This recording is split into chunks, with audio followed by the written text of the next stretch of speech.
Hello friends, আশা করি সকলে ভালো আছেন, সুস্থ আছেন। আমিও খুব ভালো আছি। আজকে একদম ছোট্ট একটা রেসিপি, কিন্তু দারুণই সুস্বাদু, আর আশা করি সকলের একটা প্রিয় মজার রেসিপি নিয়ে হাজির হয়েছি। বানিয়ে দেখাবো আজকে চিংড়ি মাছের মালাইকারি, একদম অনুষ্ঠান বাড়ির মতো। রেসিপিটা দেখে আপনাদের ভালো লাগলে অবশ্যই লাইক শেয়ার করবেন, কমেন্ট করে জানাতে ভুলবেন না কেমন লাগলো। আর নতুন বন্ধুরা যারা আমার চ্যানেলে প্রথম এসেছেন, রেসিপিটা দেখে যদি ভালো লাগে তাহলে অবশ্যই আমার চ্যানেলটিকে সাবস্ক্রাইব করে নেবেন। এখন আমি বানিয়ে দেখাচ্ছি চিংড়ি মাছের মালাইকারি। আজকে আমি বানিয়ে দেখাবো চিংড়ি মাছের মালাইকারি। তার জন্য এখানে নিয়ে নিয়েছি চিংড়ি মাছ, 10টা চিংড়ি মাছ নিয়েছি। ভালো করে মাথাটা বেছে পরিষ্কার করে রেখেছি। আর নিয়েছি 2 টেবিল চামচ টক দই, 3 টেবিল চামচ সাদা তেল নিয়ে নিয়েছি, 2টো কাঁচা লঙ্কা নিয়েছি, এটা মশলার পেস্ট বানানোর জন্য। 2টো কাঁচা লঙ্কা, কয়েক কোয়া রসুন, একটু আদা টুকরো করে এভাবে খোসা ছাড়িয়ে রেখেছি। আর নিয়েছি একটা বড় পেঁয়াজ। এখানে একটা নারকেলের অর্ধেকটা কুড়িয়ে রেখেছি। আর নিয়েছি 15টার মতো গোটা কাজু। এখানে কাশ্মীরি লঙ্কার গুঁড়ো নিয়েছি 1 টিস্পুন, হলুদ গুঁড়ো নিয়েছি 1 টিস্পুন, নুন স্বাদ মতো, চিনি নিয়েছি 1 টিস্পুন, ঘি নিয়েছি 1 টেবিল চামচ, আর ফোড়নের জন্য নিয়েছি সামান্য পরিমাণ দারচিনি আর এলাচ, আর অল্প গরম মশলার গুঁড়ো লাগবে 1/4 টিস্পুনের মতো।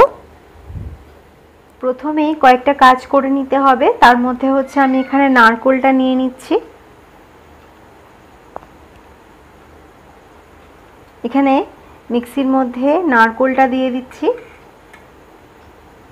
আর দিয়ে দিচ্ছি কাজু।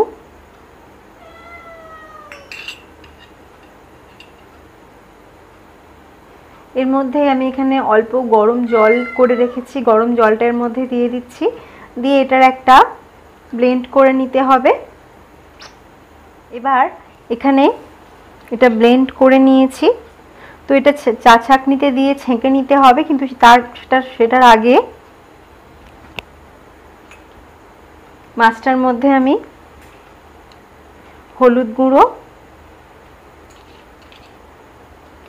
নুন আর একটু লঙ্কা গুঁড়ো দিয়ে মাখিয়ে নিচ্ছি। এটা মেখে রাখার পর এটা আমি ছেঁকে নেব নারকেলের দুধটা, তাতে কিছুটা সময় মাছটা এরকম মাখা হয়ে থাকবে। মাছটা মাখানো হয়ে গেছে। এবার আমি এটা ছাঁকনির মধ্যে দিয়ে ছেঁকে নেব।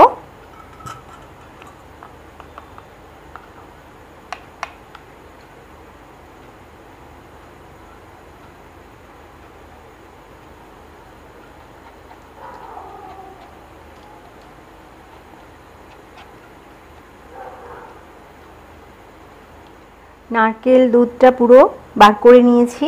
এই যে এটা নারকেলটা, এটাও কিন্তু ফেলে দেওয়ার নয়। এখন এটা দিয়ে সন্দেশও বানিয়ে নেওয়া যেতে পারে, তো আমি সন্দেশই বানাবো। এখন আমি এটা আলাদা করে রাখছি।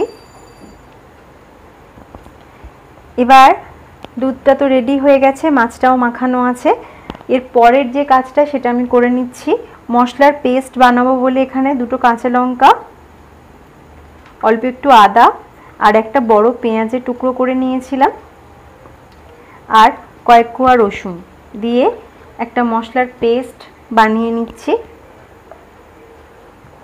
এগুলো করে নিলে তারপরে আমি রান্নাটা শুরু করতে পারবো। মশলার পেস্টটাও রেডি হয়ে গেছে, এবার আমি রান্নাটা শুরু করব। আমি তেল দিয়ে দিচ্ছি। প্রথমেই চিংড়ি মাছটাকে ভেজে নেব আমি।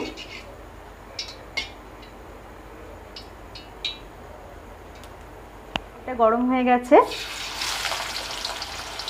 মাছগুলোকে ভেজে নিচ্ছি।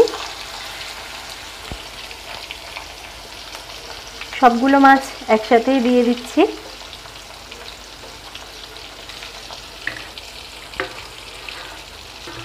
মোটামুটি একটু হালকা করেই এপাশ ওপাশ করে ভেজে নিতে হবে, মোটামুটি 3-4 মিনিট মতো। 3-4 মিনিট মতো মাছগুলোকে ভেজে নিয়েছি। এবার তুলে নিচ্ছি।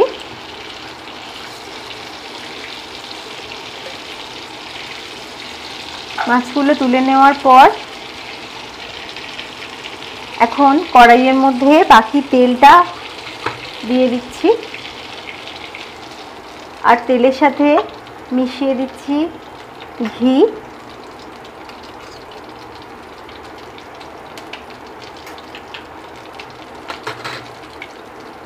এবার ফোড়নটা দিয়ে দেবো এর মধ্যে।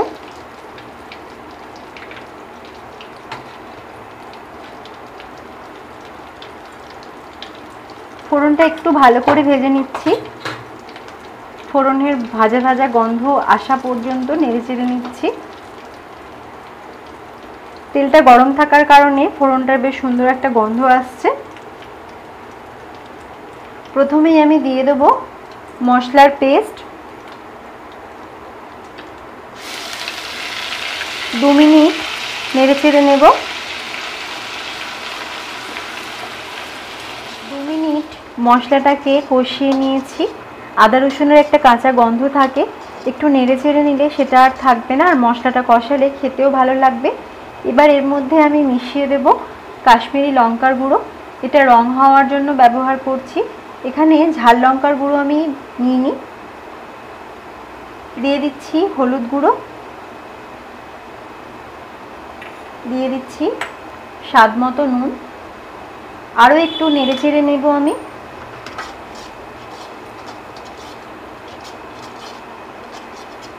ভালো করে একটু নেড়েচেড়ে মিশিয়ে নেওয়ার পর টক দইটাকে ফেটিয়ে রেখেছি, এখন দিয়ে দিচ্ছি টক দই।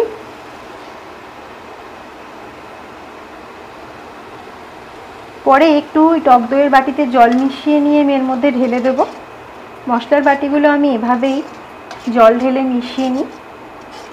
এখন দইটা দিয়ে একটু নাড়াচাড়া করে নেওয়ার পর একটু অল্প পরিমাণ জল দিয়ে দিচ্ছি।